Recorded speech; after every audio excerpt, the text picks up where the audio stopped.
के अंदर porter 5 forces के साथ एक टॉपिक लिखा हुआ नजर आएगा आपको, life cycle costing.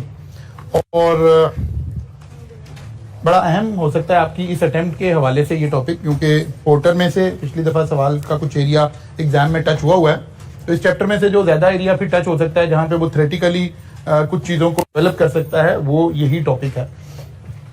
Life cycle या लाइफ साइकिल कॉस्टिंग या प्रोडक्ट लाइफ साइकिल या इंडस्ट्री लाइफ साइकिल, ये सारे अल्फाज इस्तेमाल होते हैं इसी एक टॉपिक को डिस्क्राइब करने के लिए। इस टॉपिक का कंसेप्ट ये है कि हम जितनी भी प्रोडक्ट, इंडस्ट्री प्रोडक्ट, जितनी भी चीजें हैं, इनका एक लाइफ साइकिल है और वो अपने लाइफ साइकिल के अंदर डिफरेंट फेजेस से प्रोडक्ट गुजरती है, इंडस्ट्री गुजरती है और फिर अल्टीमेटली फेज आउट हो जाती है। यानी कोई भी बिजनेस ऐसा नहीं हो सकता जिसका बिजनेस हम सारी जिंदगी कर सकते हो। प्रोडक्ट्स आती रहती हैं और प्रोडक्ट फिर ऑब्सोलीट होके रिडेंडेंट हो जाती हैं, आउट हो जाती हैं।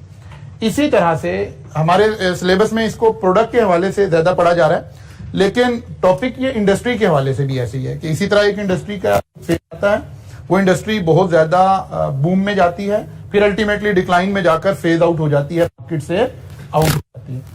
जब हम इसको बड़ी डिटेल में डिस्कस करना शुरू करें तो हम ये कह सकते हैं कि दुनिया की कोई ऐसी प्रोडक्ट नहीं है जिसके ऊपर ये कॉन्सेप्ट लगता ना हो, लेकिन सम टाइम पे बच्चा बहस शुरू कर देता है।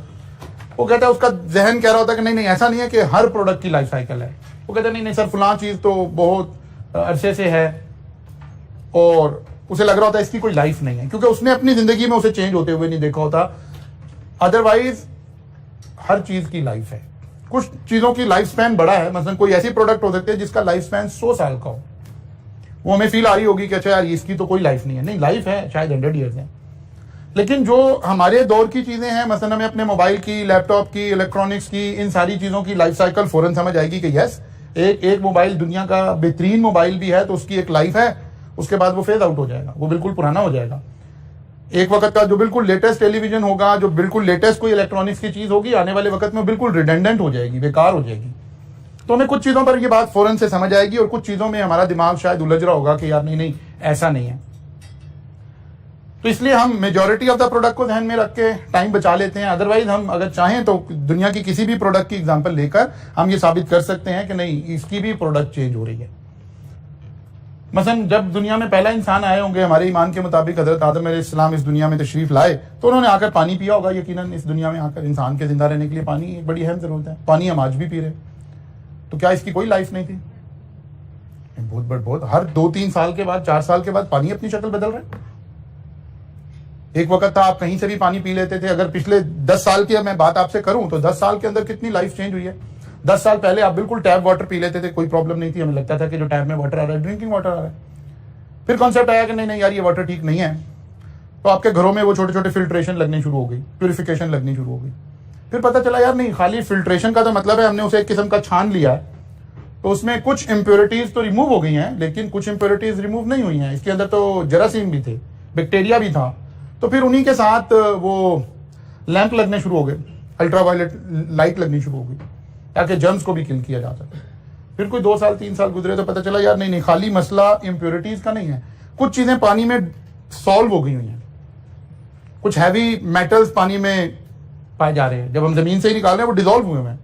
अब पानी में जो चीज डिजोल्व हो गई है उसको तो हम किसी भी फिल्ट्रेशन से बाहर नहीं निकाल सकते ना, वो तो उसके अंदर डिजोल्व हो गई है। तो फिर वो आरओ का कॉन्सेप्ट आ गया, रिवर्स ऑस्मोसिस का कॉन्सेप्ट आ गया।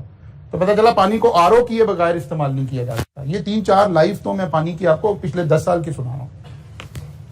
तो ऐसे हर प्रोडक्ट लाइफ, उसकी कोई एक लाइफ होगी और उस लाइफ के अंदर ये 4 फेजेस जो हैं ये हमारे सिलेबस में डिस्कस हो रहे हैं। इंट्रोडक्शन का फेज आएगा, ग्रोथ का फेज आएगा, मैच्योरिटी का फेज आएगा और डिक्लाइन का फेज आएगा। इससे पीछे इंट्रोडक्शन से पहले रिसर्च एंड डेवलपमेंट का भी एक फेज हो सकता है, लेकिन बहरहाल आपकी किताब ने उसको इतना ज्यादा डिस्कस नहीं किया।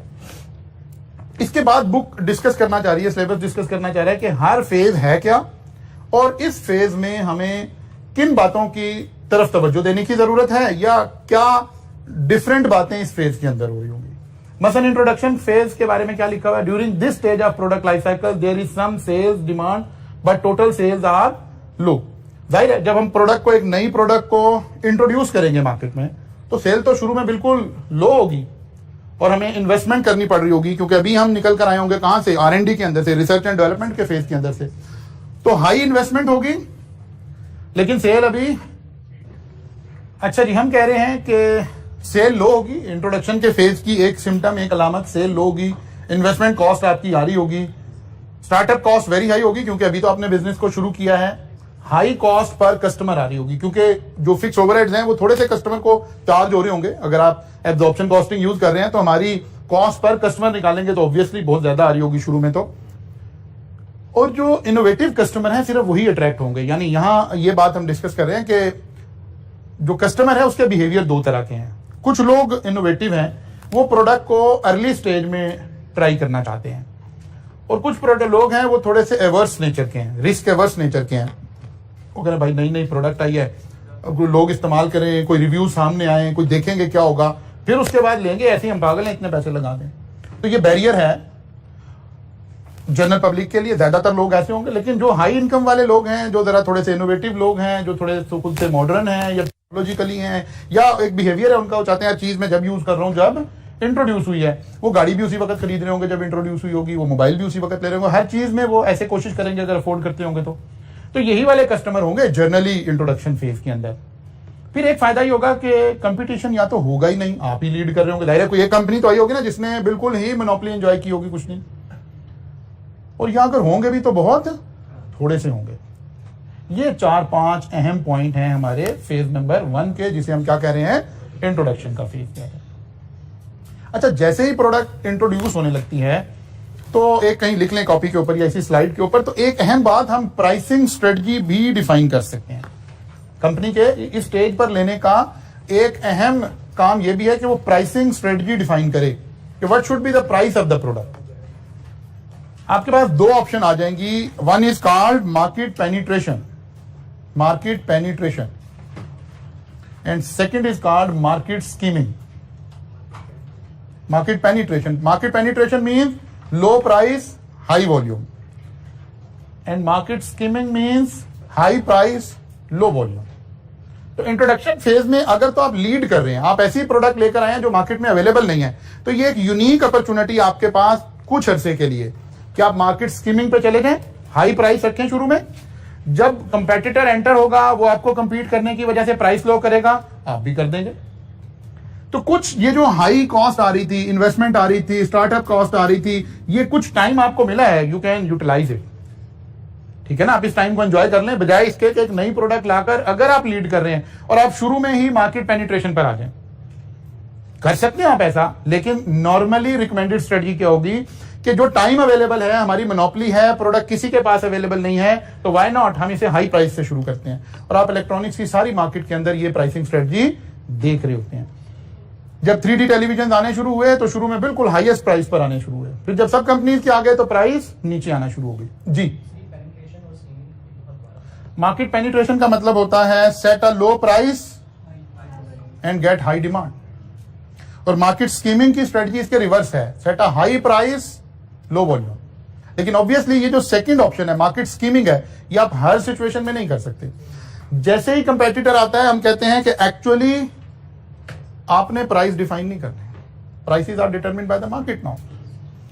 अब या तो आपका ब्रांड इतना बड़ा हो या आप टेक्नोलॉजिकली लीड इतना ज्यादा कर रहे हो, फिर you can decide the price. Otherwise prices are always determined by market forces. Market forces will determine the price.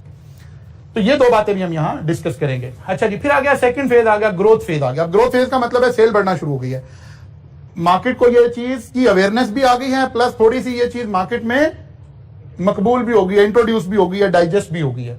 अब इसके सिम्टम्स क्या है, सेल इंक्रीज हो रही है। जैसे ही सेल इंक्रीज हुई, वॉल्यूम बढ़ा, हमारी कॉस्ट पर यूनिट रिड्यूस होना शुरू हो गया, बिकॉज फिक्स ओवरहेड जो है उसका इंपैक्ट नीचे जाना शुरू हो गया है। इकोनॉमीज ऑफ स्केल आना शुरू हो गए हैं, अब हम बल्क में चीजें खरीद रहे होंगे, हमारी इनपुट कॉस्ट थोड़ी रेशनलाइज होना शुरू हो गई होगी, हमारा प्रॉफिट भी इंक्रीज होना शुरू हो गया, इंक्रीज नंबर ऑफ कस्टमर भी हो गए हैं। लेकिन इसके साथ ही एक नया तोहफा आ गया है, मोर कंपेटिटर भी एंटर होना शुरू हो गया, बिकॉज मार्केट में बिजनेस करने बैठे हैं सब लोग। तो जब देखा लोगों ने कि अच्छा जी ये चीज मकबूल हो रही है, तो सब लोगों ने उसको प्रोड्यूस करना शुरू कर दिया, सब लोग, सारी इंडस्ट्री, रेलिवेंट लोग उसके अंदर कूदना शुरू हो गए। तो ऑब्वियसली क्या हुआ, कंपटीशन इंक्रीज होना शुरू हो गया, और यहीं से ग्रेजुअली प्राइस आपके हाथ से छूटना शुरू हो गया। अगर आप मार्केट स्कीमिंग कर रहे थे तो अब आहिस्ता आहिस्ता आपको अपनी प्राइस भी रेशनलाइज करनी पड़ रही होगी। तीसरा फेज आ गया मैच्योरिटी फेज। सेल बढ़ते बढ़ते बढ़ते बढ़ते अपनी पीक को टच कर लिया और अब सेल उसके बाद रिड्यूस होना शुरू हो जाएगी। लोएस्ट कॉस्ट पर यूनिट, क्योंकि हाईएस्ट वॉल्यूम इस वक्त आपने अटेंड कर लिया, तो फिक्स ओवरहेड की वजह से कॉस्ट पर यूनिट कहां चली गई है? लोएस्ट पे चली गई है। प्रॉफिट हाईएस्ट हो गया है, मैस मार्केट अवेलेबल है, स्टेबल नंबर ऑफ कंपेटिटर, अब लार्ज नंबर ऑफ कंपेटिटर आ गए, क्योंकि ये इंडस्ट्री अपनी पीक पर खड़ी है इस वक्त। अब इसके बाद इसका डिक्लाइन शुरू होना है, मैच्योरिटी फेज, फिर उसके बाद डिक्लाइन फेज, क्योंकि पीक टच हो गया है। अब पीक के बाद क्या आना शुरू हो जाएगा? दोबारा मार्केट सेल गिरना शुरू हो गई है। कॉस्ट पर कस्टमर अभी भी लो है, क्योंकि हमारी बहुत सारी चीजें रिकवर हो गई हुई हैं, अभी भी वॉल्यूम हाई है। प्रॉफिट अब रिड्यूस होना शुरू हो गया है, कस्टमर कम होना शुरू हो गए हैं, कॉन्ट्रैक्ट्स होना शुरू हो गए हैं, नंबर ऑफ कंपेटिटर भी फॉल होना शुरू हो गए हैं, not in very initial stage, gradually. अगर हम इस ग्राफ से देखें तो हमें कुछ बात समझ आएगी। ये इंट्रोडक्शन का फेज था, ये एक नई प्रोडक्ट आई थी, आप जीरो पर खड़े थे, बिल्कुल ग्रेजुअली आहिस्ता आहिस्ता आहिस्ता आहिस्ता। यहां हम कह रहे थे कि भाई सिर्फ हमारे पैसे लग रहे हैं, कंपेटिटर भी कोई नहीं है, you can charge high prices. लेकिन यहां के बाद फिर एकदम से टेक ऑफ होना शुरू हुआ, तो हमें पता चला यार ये वाला फेज हमारा कंप्लीट हुआ है और अब हम नेक्स्ट फेज में आ गए, ग्रोथ के फेज में आ गए। ग्रोथ के फेज में जरा लाइन की स्लोप अगर आप देखें तो आपको अंदाजा होगा कि इस फेज में और इस फेज में फर्क क्या है। यहां से सेल तेजी से बढ़ना शुरू हुई, बढ़ना शुरू हुई, बढ़ना शुरू हुई, और यहां पहुंचकर अपनी एक मैच्योरिटी पर आ गई है, पीक पर आ गई।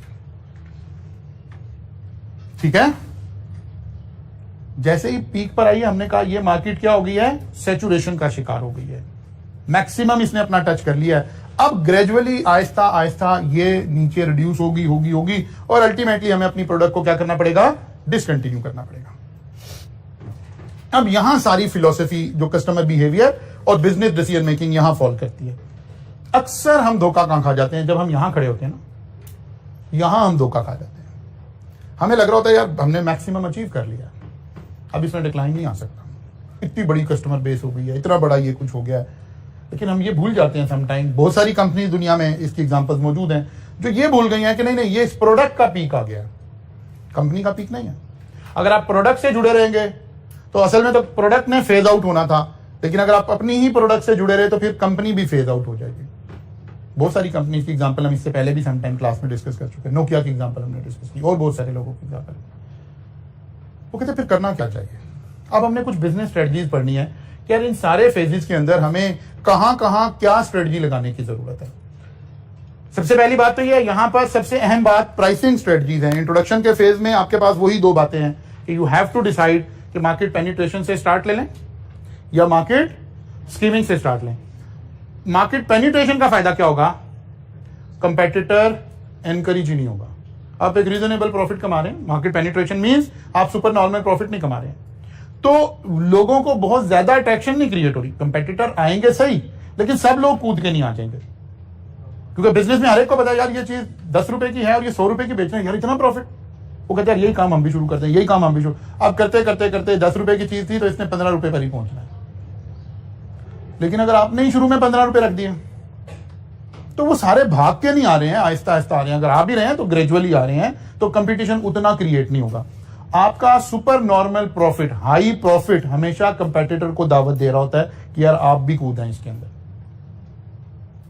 अब डिसीजन कंपनी ने लेना है, और अगर आप कंपनी जाती है कि नहीं यार एक थोड़ा सा फायदा मिला है, हम इसको जनाब एंजॉय करते हैं, तो बिल्कुल उसको मार्केट स्कीमिंग की तरफ जाना चाहिए, पेनिट्रेशन की बजाय। लेकिन जैसे ही हम यहां पहुंचे हैं तो अब हम स्कीमिंग को कंटिन्यू नहीं कर सकते। इन जनरल हम स्कीमिंग को कंटिन्यू नहीं कर सकते, क्योंकि प्राइसेस ने रैशनलाइज होना ही होना है। कंपेटिटर आ गया, मार्केट में चीजें आ गई हैं, अब आप अकेले तो है नहीं है।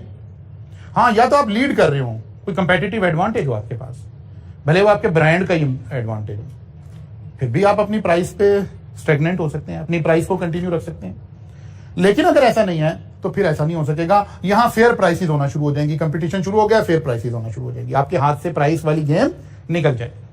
Market will determine the price, क्योंकि प्राइस के अंदर कुछ लोगों का ख्याल है, प्राइसिंग स्ट्रेटजी के अंदर कुछ लोगों का ख्याल है कि बिजनेस के पास ये इख्तियार होता है कि वो अपनी कॉस्ट के अंदर एक सेट मार्जिन प्रॉफिट का ऐड करते हैं और selling price like 20% of cost. हम अकाउंटेंट का ख्याल ऐसे है कि प्राइस ऐसे निकल सकती है कि हमारी कॉस्ट सामने आए, हम उसके अंदर अपना प्रॉफिट मार्जिन ऐड करें तो सेलिंग प्राइस निकल आएगी। इकोनॉमिस्ट कहता है नहीं नहीं, ये आप किस दुनिया की बातें कर रहे हैं, ऐसा हरगिज नहीं हो सकता। प्राइस का तो ताल्लुक ही मैन्युफैक्चरर से कोई नहीं है, prices are determined by market, ठीक है ना।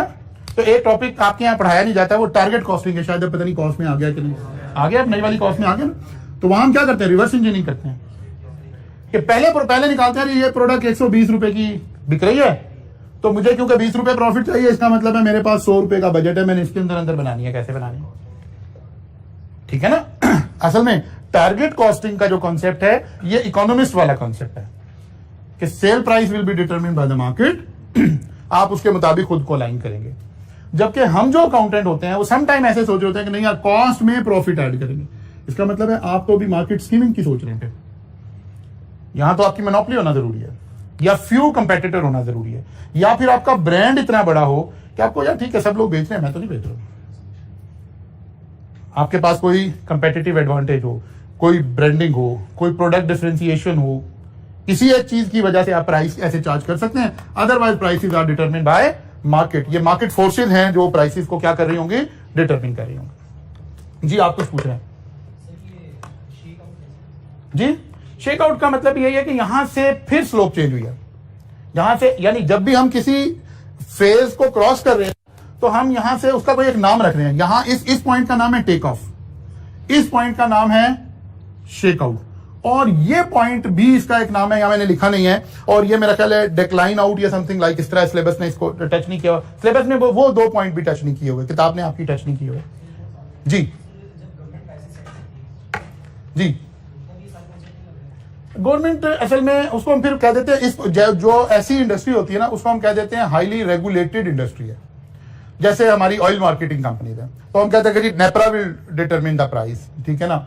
और या हमारी ये इलेक्ट्रिसिटी की कंपनीज हैं, वापडा, वासा, इस तरह की जो चीजें हैं, यहाँ गवर्नमेंट, तो फिर यहाँ तो जाहिर है ये इंडस्ट्री तो फिर इस तरह से ओपन कंपटीशन में आ नहीं रही होती ना, ये रेगुलेटेड बिजनेस आ जाता है, government will determine the price, regulated business में आ गया। फिर इकोनॉमिक्स इसके ऊपर अप्लाई नहीं होती। इकोनॉमिक्स अगर अप्लाई करें तो इकोनॉमिक्स में तो हम पढ़ते हैं कि इकोनॉमीज ऑफ स्केल होनी चाहिए, आप चीजें बल्क में खरीदें तो सस्ती मिलनी चाहिए। वापडा कहते हैं नहीं, पहले 100 यूनिट का रेट कम है, फिर अगले 100 का उससे ज्यादा, फिर अगले 100 का उससे ज्यादा। यहां तो इकोनॉमिक्स अप्लाई नहीं हो रही ना, ठीक है ना। तो ये वाली बात है। अच्छा जी, नाउ फिर एक टॉपिक और हम इसके अंदर डिस्कस करते हैं थोड़ा सा, क्योंकि इसके ऊपर जो किताब ने जो कुछ लिखा है, और किताब के आखिर में 4 सवाल आपके हैं जो आपकी आज होम असाइनमेंट भी है, उन क्वेश्चन में और जो उसने पीछे लिखा है उसके दरमियान एक गैप है, तो उस गैप को फिल करने की मैंने इन स्लाइड्स में कोशिश की है कि आप उस तरह के सवाल फिर एड्रेस कैसे करेंगे चैप्टर एंड में जो क्वेश्चंस आ रहे हैं। हम कह रहे हैं यार हमें मुख्तलिफ एंगल से कुछ चीजें और भी सीखनी चाहिए कि हमारे पास ये 4 फेजेज आ गए, introduction, growth, maturity and decline.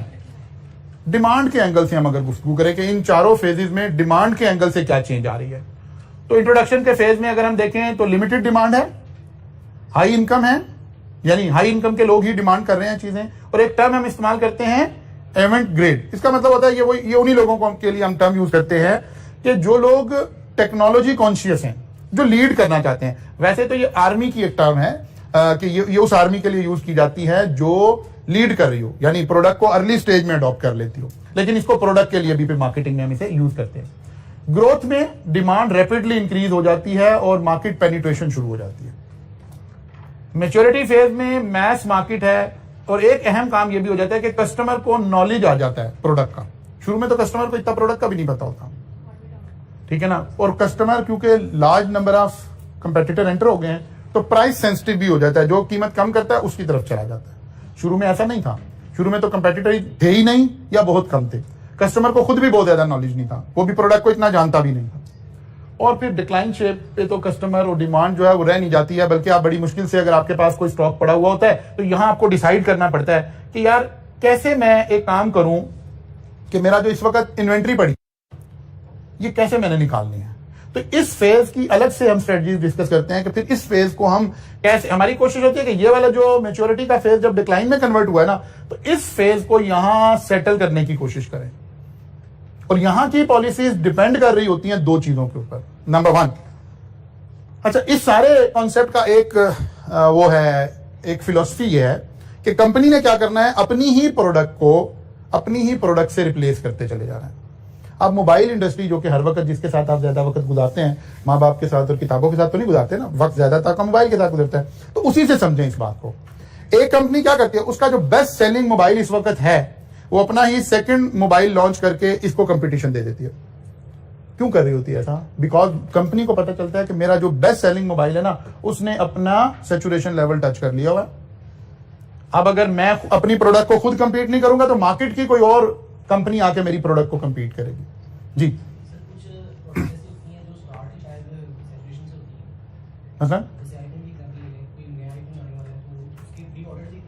मतलब ये सैचुरेशन नहीं, इसको हम कहेंगे, इसको हम कहेंगे कि ब्रांड, वो जो हमने कहा था कि यहां पर आपने डिसाइड करना है कि आप टेक्नोलॉजी को लीड कर रहे हैं। वो कहते हैं भाई जब हम मोबाइल लॉन्च करने लगे हैं तो कोई ऐसा दुनिया में मोबाइल नहीं है जो मैं कंपीट कर रहा हूं। फिर वो कहते हैं कि नहीं, बात की बात नहीं है, हमने तो अपने ब्रांड को उठा के वहां लेकर गए हुए हैं कि कंपटीशन है ही नहीं है। दूसरी कंपनी का मोबाइल दूसरे बंदे ने देखना ही नहीं है जाके, ना उसने प्राइस के मुकाबले में इसको खरीदना है। इसी को तो मसल ब्रांडिंग कह रहे हैं, ठीक है ना। लेकिन फिर भी आईफोन को भी ये स्ट्रेटजी लगानी पड़ेगी यहां लाके कि यार इस वक्त मेरा फोन कितना प्रोडक्शन में पड़ा हुआ है। सोचेगा अभी कि मैं नया फोन लॉन्च कर दूं या ना करूं, यार अभी बहुत ज्यादा इन्वेंट्री पड़ी है, अभी ना लॉन्च करें, थोड़े दिन चंद दिन गुजारे। तो उसने देखा कि अच्छा यार ये तो अभी भी मसला है, प्रोडक्ट भी लानी पड़ेगी।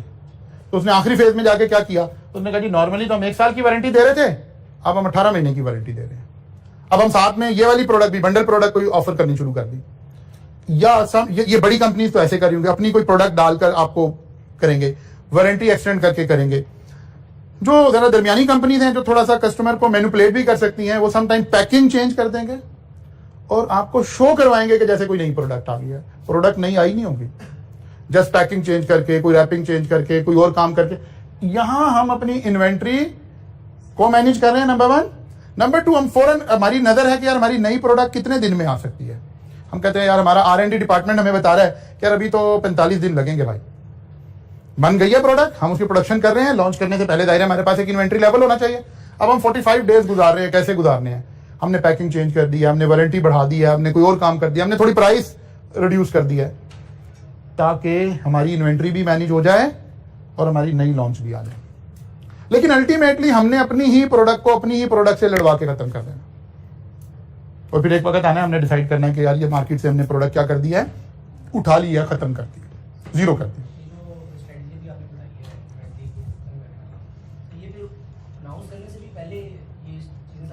जी बिल्कुल, उससे पहले प्लान हो रही है।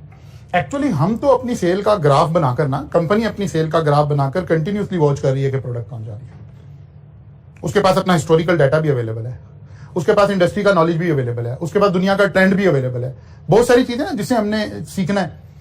वो सारे काम कर रही होगी इंडस्ट्री और वो कंटिन्यूसली देख रही है कि ये प्रोडक्ट अपने किस फेज में खड़ी है, उसके मुताबिक हमने अपनी स्ट्रेटजी बनानी है। अच्छा जी, फिर आ गया जनाब डिमांड के वाले, टेक्नोलॉजी। कहते हैं टेक्नोलॉजी का क्या है? वो कहता है जाहिर है जो इंट्रोडक्शन है ये सारी की सारी किसके ऊपर डिपेंडेंट है, इनोवेटिव टेक्नोलॉजी के ऊपर डिपेंडेंट है। आप टेक्नोलॉजी में कितना बजट लगाते हैं, यही चीज अहम है उस वक्त, कितने पैसे लगा रहे हैं। आपने लीड करना है, 2 स्ट्रेटजीज, फिर दोबारा सोचें, यहां पर वापस आ जाएं, फिर दोबारा सोचें। दो लोग हैं, एक कंपनी है जो कहते हैं हमने लीड करना है, इन्हें हाई एक्सपेंसिव खर्च करने हैं, कहां के? R&D के ऊपर, रिसर्च एंड डेवलपमेंट के ऊपर। एक कंपनी कहते हैं हमने कोई 1 टका नहीं खर्चना रिसर्च एंड डेवलपमेंट के ऊपर, बना लेने देने, जब बन के आ जाएगी हम कॉपी कर लेंगे, हम उस चीज को कॉपी करेंगे और जाहिर हम थोड़ा लेट हो जाएंगे। वो कहते वो मलाई खा रहे तो कहते कोई बात नहीं यार, उसके पीछे इतने पैसे भी तो लगाने पड़ रहे ना, कुछ नहीं, हम इतने पैसे नहीं लगा सकते, आ जाने के प्रोडक्ट, हम आई हुई प्रोडक्ट को क्या कर लेंगे, कॉपी कर लेंगे। हाँ, उस वक्त हम मार्केट में एंटर यहां कहीं हो रहे होंगे, ये वाला फेज में हम फिर एंजॉय भी नहीं कर रहे होंगे, ऑब्वियसली हम यहां कहीं एंटर हो रहे होंगे मार्केट में, तो कोई बात नहीं, कहते ठीक है हम यहां से प्रॉफिट कमाएंगे जितनी देर चलेगा, हमारी R&D तो खर्च नहीं हो रही इसके ऊपर। तो इस तरह से जी टेक्नोलॉजी का आ गया। वो कहते हैं स्टैंडाइजेशन अराउंड डोमिनेंट टेक्नोलॉजी। जब हम ग्रोथ फेज में आएंगे तो थोड़ी सी चीजें स्टैंडाइज हो जाएंगी, क्योंकि शुरू में अभी हम दूसरे उससे एंगल से भी इसके ऊपर एक बात करते हैं, बल्कि मैं उसको साथ ही अटैच कर लेता हूं। प्रोडक्ट जो है, जो प्रोडक्ट बन रही होगी, अब प्रोडक्ट अपने एक फेज से गुजर रही है। कुछ तो है ना एस्टैब्लिश प्रोडक्ट है, अब नई प्रोडक्ट हम किसे कहेंगे? पहले वाली से नया बेहतर वर्जन। लेकिन ये तो हम चले इस टेक्नोलॉजी में आ रहे हैं ना, मोबाइल में, लैपटॉप में, जो स्टेबल चीजें, कुछ चीजें होंगी ना जो वैसे इनोवेटिव होंगी। एक प्रोडक्ट बनी, नई डिजाइन हुई, तो उसमें बड़ी गुंजाइश होगी अभी इंप्रूवमेंट होने की, गलतियां होने की, तो कह रहा है कि शुरू के इंट्रोडक्शन फेज में जनरल प्रोडक्ट में पुअर क्वालिटी होगी और फ्रीक्वेंट डिजाइन चेंजेस आएंगी। क्या ये नहीं ऐसे होना चाहिए था, ऐसे नहीं ऐसे होना चाहिए था, ये ऐसे कर लें तो बेहतर है। तो ये सब कुछ हो रहा होगा। फिर यहां पहुंचेंगे तो डिजाइन एंड क्वालिटी इंप्रूव हो चुकी होगी, तजर्बा हो गया है। फिर इमरजेंस ऑफ डोमिनेंट डिजाइन, वो कहता है पता चलेगा कि सारा एक मेन स्टैंडर्डाइजेशन क्या हुई है, मेन डिजाइन क्या फाइनल हुआ। और यहां क्या होगा, trend to commoditisation attempts to differentiate by. अब वो कह रहे हैं यहां पहुंचकर अब चीजें तो स्टैंडर्डाइज हो गई हैं, एक जैसी सी हो गई हैं। अब हमें क्या करना पड़ेगा, या ब्रांडिंग से या क्वालिटी से या बंडलिंग से चीज साथ सेल करना, उसके जरिए से हम प्रोडक्ट को अपनी को क्या कर रहे होंगे, मार्केट में लेके चल रहे होंगे। और यहां आकर हम प्रोडक्ट डिफरेंशिएशन डिफिकल्ट हो जाएगी, क्योंकि सारी अब तो मेच्योरिटी फेज आके भी ऑब्सोलीट होने लगी है चीज। अब प्रोडक्ट डिफरेंशिएशन नहीं रहेगी, सब लोग एक ही जैसी ट्रीट कर रहे होंगे, सारी चीजें एक जैसी है, क्योंकि चीज ऑब्सोलीट हो गई है। अब उसके अंदर लोग, टेक्नोलॉजी पुरानी हो गई है, अब लोग इससे इतना ज्यादा अट्रैक्ट नहीं हो रहे हैं कि इसमें ये आ गया, इसका कैमरा इतना हो गया, इसका ये हो गया, वो तरफ तो पुरानी चीज हो गई।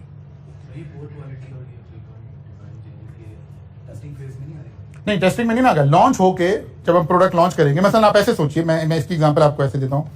3D टेलीविजन आए, जो पहला 3D टेलीविजन आया एलजी ने, अगर हम पाकिस्तान की मार्केट की बात करें, एलजी ने लॉन्च किया, आज से कोई 8-10 साल पहले की बात है, 5.5 लाख रुपए का। उसकी जो क्वालिटी थी और जो उसके बाद वाले टेलीविजन आए, उनकी क्वालिटी उससे कहीं ज्यादा बेहतर थी बाद वालों की। लेकिन मार्केट स्कीमिंग किसने एंजॉय की, एलजी ने, बिकॉज वो लीड कर रहा था। लेकिन पता चला नहीं इसमें ये भी होना चाहिए, इसमें ये भी होना चाहिए, इसमें ये भी होना चाहिए। मसलन वो टेलीविजन जो 3D आया उस वक्त एलजी का, वो मैंने खुद परचेज किया। अब उसमें जो यूएसबी लगती थी ना, मतलब वॉल माउंटेड आप लगा रहे हो, ये टेलीविजन लगा हुआ। अब इसमें जो यूएसबी लगाने की ऑप्शन है, अगर आपने कोई फिल्म देखनी है तो इसकी बैक पे है, तो आप पीछे भाई जाके कैसे लगाएंगे? अब या तो आप अपने टेलीविजन को पूरे को उतारेंगे, नीचे लेकर आएंगे, या पहले ही, यानी जो कंपनी ने उसकी वॉल माउंटिंग बनाकर भेजी उसके ऊपर अगर आप वो लगा दें तो आप उस यूएसबी से आप फिल्म नहीं लगा के देख सकते थे। ठीक है, मेरा उस वक्त एक था जाने वाला, ये इसका काम, स्टील का काम करने वाला, ये बात हो रही है 2010-11 की शायद। मैंने उसे कहा कि यार आप मुझे ना इसकी एक वॉल माउंटिंग बनवा दो, जो पीछे से तो 4 इंच आगे कर दो इसको, ताकि कम से कम इसको लगाया तो जा सके। द वेरी नेक्स्ट डिजाइन जिस कंपनी ने दिया उसने साइड पर दे दी यूएसबी। ये वाली बात हो रही है कि प्रोडक्ट जब एक नए फेज से गुजर रही होगी तो सारी नीड सम टाइम नहीं आइडेंटिफाई हो रही होंगी, क्योंकि यहां हम सारी सिर्फ एक मोबाइल को ना ध्यान में रखें। तो वो कह रहा है कि यहां पुअर क्वालिटी हो सकती है, फ्रीक्वेंट डिजाइन चेंजेस हो सकती हैं, और थोड़े से दिनों के बाद एक स्टैंडर्डाइजेशन हो जाएगी कि यार नहीं ये तो होगा तो काम चलेगा। ये इस तरह की गुफ्तगू हो रही है। अच्छा, फिर आगे चलते हैं, मैन्युफैक्चरिंग एंड डिस्ट्रीब्यूशन। इस हवाले से क्या क्या बातें हमें देखनी चाहिए। तो जाहिर है मैन्युफैक्चरिंग, शॉर्ट प्रोडक्शन रन होगा, थोड़ी थोड़ी चीजें बना रहे होंगे, हमें भी नहीं पता होगा क्या होगा, कितनी बिकेगी कितनी नहीं बिकेगी। हाई स्किल लेबर रिक्वायर्ड होंगे, स्पेशलाइज्ड डिस्ट्रीब्यूशन चैनल रिक्वायर्ड होंगे। ठीक है ना, कौन सेल करेगा? आप अगर ब्रांड नहीं है तो लोग आपकी चीज रख ही नहीं रहे होंगे, एक तो चीज नहीं है। इसके लिए फिर कंपनीज क्या करती हैं, जो बड़ी कंपनीज है, पहली बात है बड़ी कंपनीज को तो प्रॉब्लम नहीं आती, वो तो प्रोडक्ट लॉन्च करती हैं तो लोग पहले से खरीदार मौजूद होते हैं। लेकिन इसके बावजूद बड़ी कंपनीज क्या करती है, प्रोडक्ट नहीं लॉन्च करती, एडवर्टीजमेंट कैंपेन पहले चला देती है, 15 दिन महीना पहले एडवर्टीजमेंट खूब चला देंगे। अब आप स्टोर पे जा रहे हो, मसलन फर्ज किया लेज का एक नया फ्लेवर आ गया, हालांकि इन बड़ी कंपनी को कोई प्रॉब्लम नहीं है, कोई लेज का एक नया फ्लेवर आ गया है, अब वो पूरा मीडिया के ऊपर कंपेन चल रही है, सारे शहर में होर्डिंग्स लग गई हैं। अब आप दुकानदार के जाके कह रहे हो, कहते यार वो तो आई नहीं।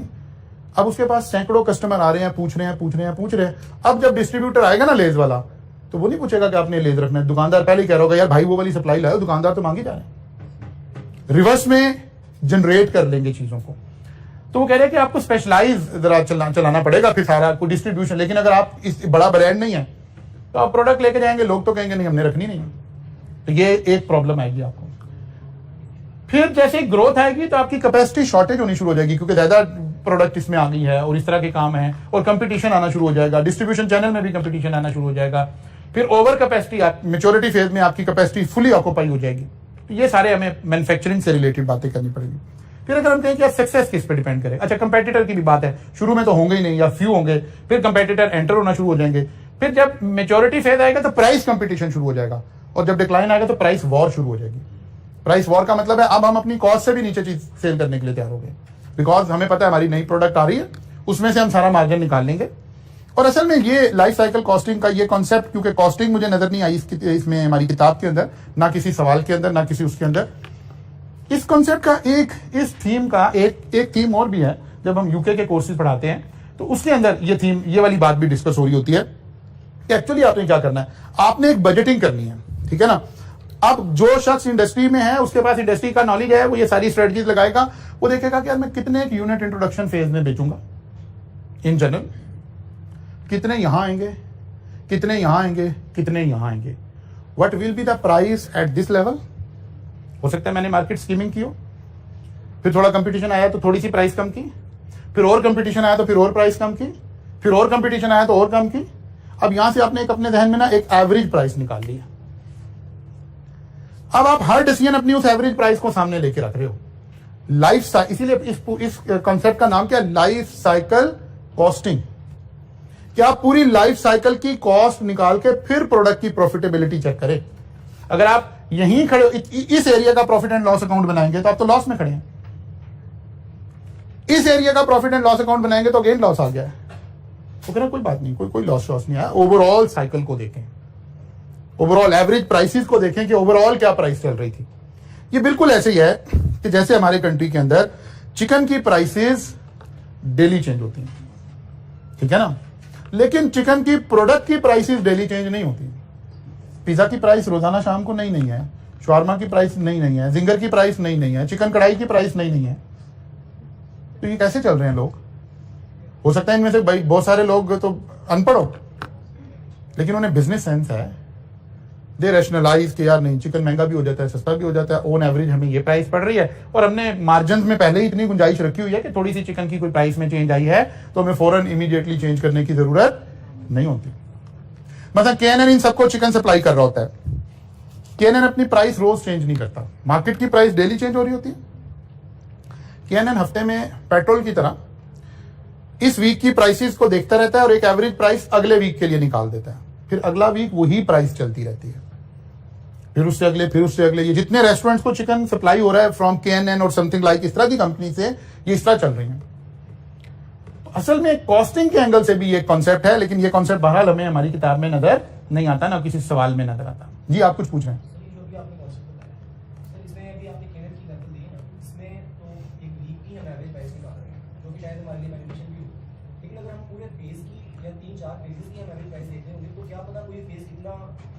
असल में क्या पता नहीं, ऐसे इसका जवाब ये है कि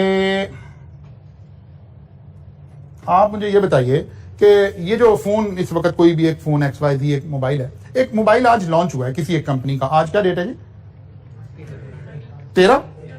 13 जून को एक मोबाइल लॉन्च हुआ है।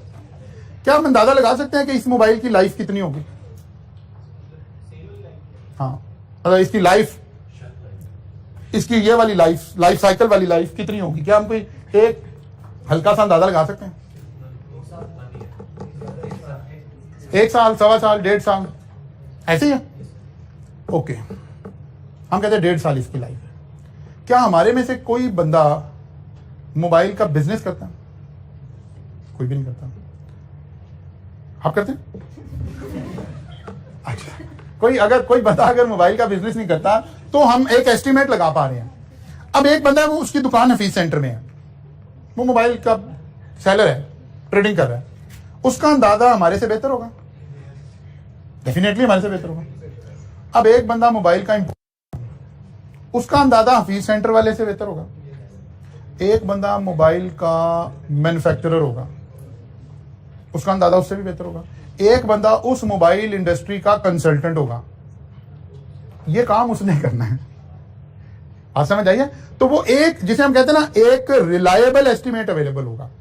जब एप्पल ने फोन लॉन्च किया ना, या सैमसंग ने लॉन्च किया, या किसी भी कंपनी ने अपनी प्रोडक्ट, उसके पास ये सारा डाटा, एक good, reasonably good, reliable information available है, जिसको बेस करके सारी प्रोजेक्शन हो रही है। सारा बिजनेस हवा में नहीं हो रहा।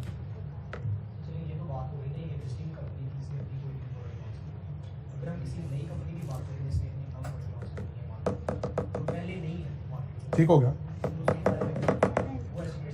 वो एस्टिमेट कैसे बनाएगी? वो पहली बात है कि जो एक नई कंपनी आ रही होगी ना, वो इंडस्ट्री के डाटा को लेकर, ये असल में अभी आप बजटिंग जब पढ़ेंगे ना, अभी बजटिंग नानसा वाले उसमें एरिया में आएगा, तो वहाँ कुछ चीज़ें पढ़ेंगे, टाइम सीरीज एनालिसिस, और ये जो standard deviation, mean, median, mod की आपने क्यूएम के अंदर चीज़ें पढ़ी है ना, इसकी एप्लीकेशन साइड पढ़ेंगे। वहाँ से हम दोबारा एक रिलायबल फोरकास्ट निकाल के लाएंगे, ठीक है ना। तो हमारे पास इतना डाटा, मार्केट का ट्रेंड, एवरेज ट्रेंड, उसकी मदद से हम फोरकास्टिंग कर रहे होंगे।